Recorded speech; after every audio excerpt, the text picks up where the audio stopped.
to go there. David Fite. David Fite, the Committee on Foreign Affairs. Sort of a larger question as presented in the ROK 123 context that goes a little bit higher than the specifics you're talking about. And that is the tension in our U.S. non-proliferation, global non-proliferation policy between case-by-case and general and setting precedents.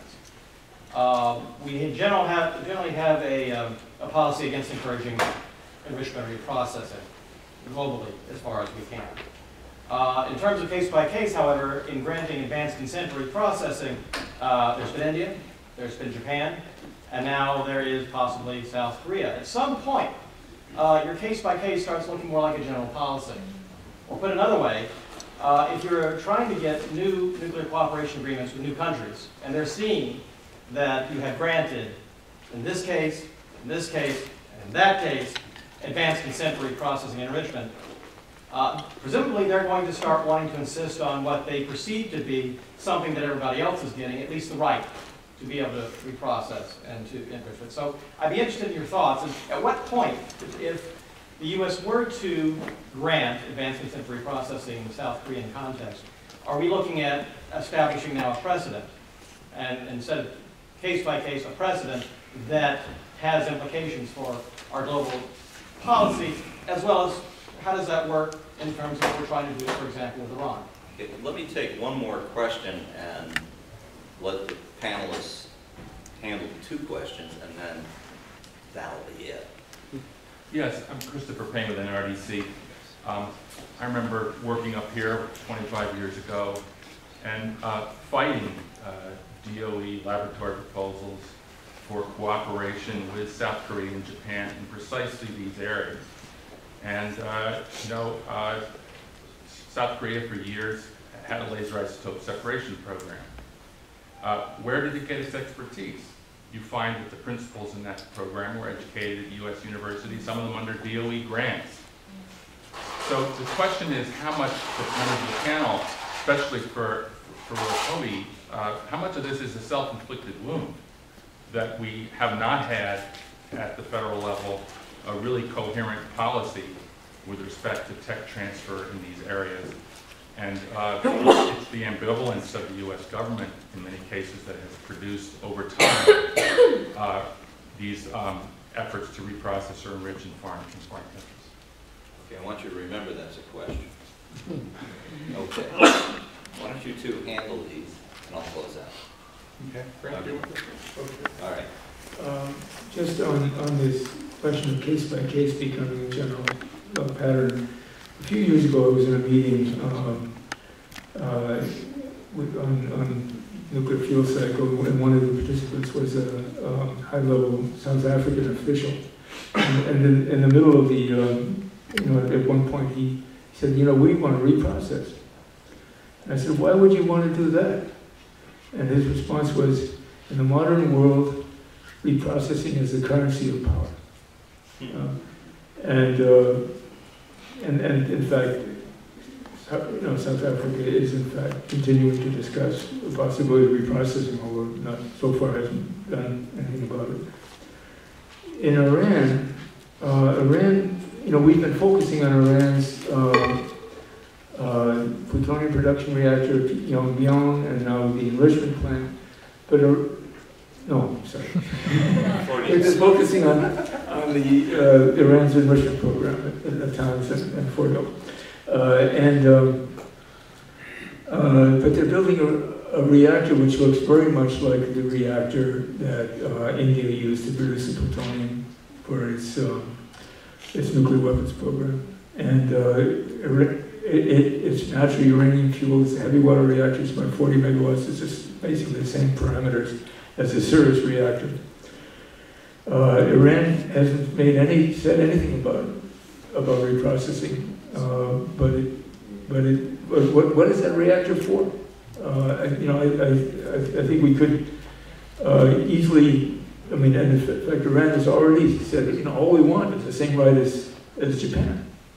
So that could become. We could develop a plutonium dimension to the Iran crisis. With regard to the U.S. collaboration Chris is exactly right. It is Argonne National Laboratory that has been promoting power processing. It was Argonne. It was a deputy director from Argonne National Laboratory who convinced the Cheney Energy Commission in 2001 that power processing was proliferation resistant, and got the go ahead to collaborate with South Korea on that. Later on we did rein in Argonne on that. It's gone back to paper studies, but in fact Kerry has been singing the song that they learned in collaboration with Argonne. On the question of when does precedent become policy, I think you laid out a credible scenario. That's a plausible scenario for a world in which reprocessing technology spreads to more countries than currently possess it, and therefore the capability to make nuclear weapons spreads to more countries than currently produce it. But I think there's an equally plausible scenario that would have a better future. If Japan took stock of what's going on and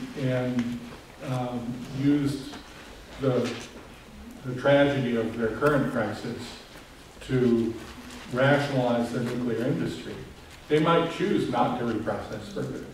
That might make it easier for South Korea to say, well, it's not, we don't have to do this because Japan is doing this. If South Korea said, you know, we've looked at all the alternatives, and while reprocessing someday might make sense because the technology might advance, it doesn't yet today make financial sense, so we're going to store this resource.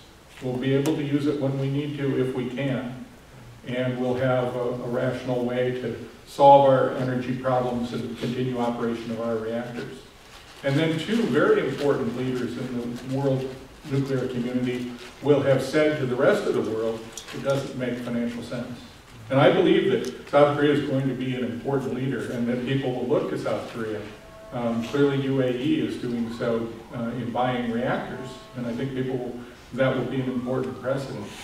And that's exactly why I think this question is so vitally important.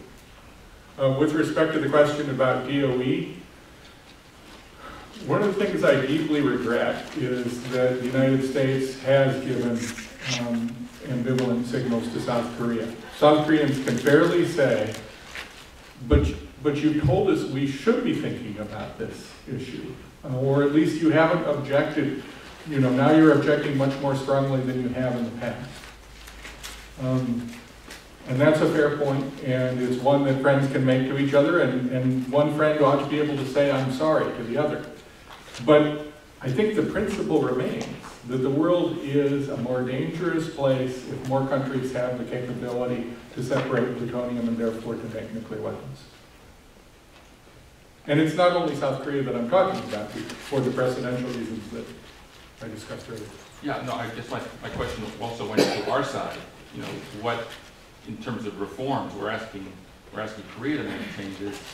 What is it that we could do on our side internally, especially in the way that we tend to come to these issues very late after years and years of academic and the lab-to-lab promotion of the very things that we then later object to. And that's where I see that American policy has fallen down time and time again. Well, rhetorically, we have a president that ought to be able to connect the dots here. He's saying things about reducing nuclear threats. I think what Will just formulated was quite eloquent. We'll send him a tape. I understand he watches movies, so we'll try to put it to music, perhaps. Okay. I think just two comments before we close. The question David Feit raised, the answer you, Will, gave, I think gets it right on the head.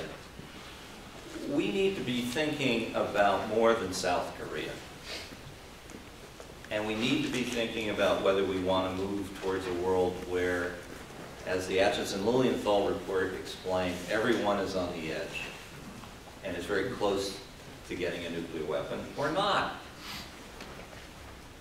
My hunch is whether nuclear power expands or not to many more sites is a concern, but it's going to be aggravated if we keep insisting that everyone who has a reactor has a right to make nuclear fuel. That probably won't keep the peace.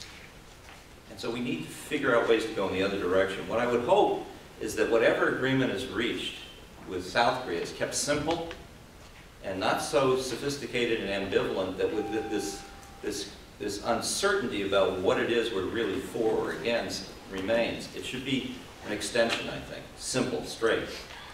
And if it is, I think we can figure out ways to assist our ally, South Korea, in a way that might be so attractive that if they came to the conclusions about what's reasonable, it might encourage the Japanese to want a similar deal and maybe be more reasonable themselves. I don't know what that exact formulation is. I have lots of ideas, but I'm sure our government can figure that out too. We need to go in that direction.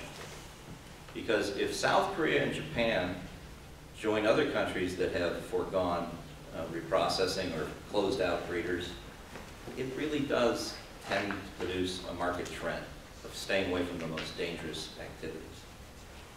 With that, I would like to thank the committee, Mr. Royce's staff for securing the room, Mr. Sherman's staff, and Mr. Poe's staff for promoting this event. Daniel Hollingsworth, my deputy, and Kate, my research associate, for making this thing happen, and for you being so patient as we had to wait for PowerPoint. Thank you. That concludes.